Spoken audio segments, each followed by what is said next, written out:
और दुख तब होता है बेटा, देश का सैनिक तो बॉर्डर में शहीद हो रहा है, हमारे लिए तो कुछ फर्क नहीं पड़ता, हमारे चेहरों को तो मुस्कान आती है जब एक घर में शहादत होती है, एक माँ विधवा हो जाती है, एक बेटा अनाथ हो जाता है। अरे तुम्हारे लिए हमारे लिए तो केवल इंसान मरता है, लेकिन पूछिए उस घर से, करिए वो 14 फरवरी का दिन याद, करिए वो चित्रेश बिष्ट के दिन का याद जिसके शादी के कार्ड बन चुके हो और 4 दिन बाद उसकी शहादत की अर्थी घर आती हो। हालत ये रहती है, हमने तो देखा है बेटा, हालत ये रहती है कि उस घर की सारी खुशियां चले जाती है, माँ का मांग का सिंदूर चले जाता है, हाथ की लाली चले जाती है, बूढ़े माता पिता के बुढ़ापे की दवाई चले जाती है, छोटी छोटी बहनों की चोटियां चले जाती है, भाई की पढ़ाई और बहन की राखी चले जाती है।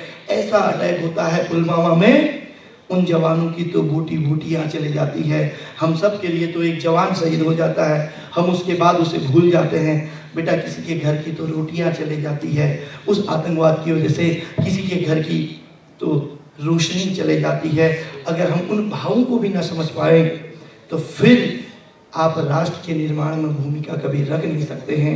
आप फौजी बनो न बनो, आप इस विद्यालय में पढ़ के भी एक अच्छा डॉक्टर इंजीनियर बन के भी, एक सामाजिक प्राणी बन के, एक अच्छा इंसान बन के भी राष्ट्रभक्ति को कर सकते हैं, लेकिन अपने माँ बाप के लिए जीना सीखिए बेटा। हम लोग आज की युवा पीढ़ी अपने माँ बाप को बहुत धोखा दे रही है।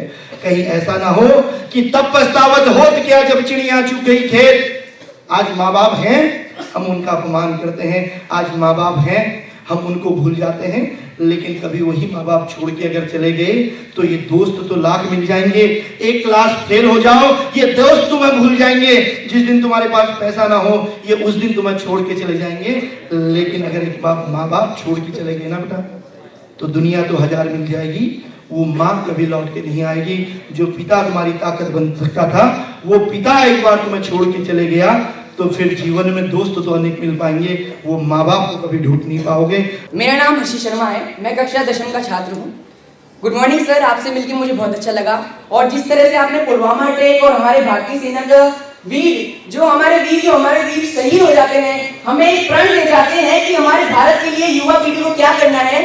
उस प्रण के लिए, इस भारतीय जागृति के लिए मेरा मन आज बहुत भावनापूर्ण हुआ है। और जो श्रद्धा मेरे अंदर थी, जो मेरे दिए थी, जो दिए मानव श्रद्धा थी, वो आज मशाल बन चुकी है। और नशे की प्रवृत्ति, युवा पीढ़ी में नशे की प्रवृत्ति, सर मैं संकुल स्तरीय प्रतियोगिता में युवा में नशे की प्रवृत्ति के लिए एक भाषण मैंने संकुल स्तरीय प्रतियोगिता में ऋषिकेश में दिया था। उसको आज देखते हुए मैंने ये सोचा कि आज जो युवाओं में नशे की प्रवृत्ति है, सबसे बड़ा हथियार जो युवाओं को अंदर ही अंदर मन खत्म कर रहा है, सर उसको खत्म करने के लिए जो आपने प्रण, आज जो आपने नई जागृति के लिए जो योजना चलाई है, उसका बहुत बहुत धन्यवाद।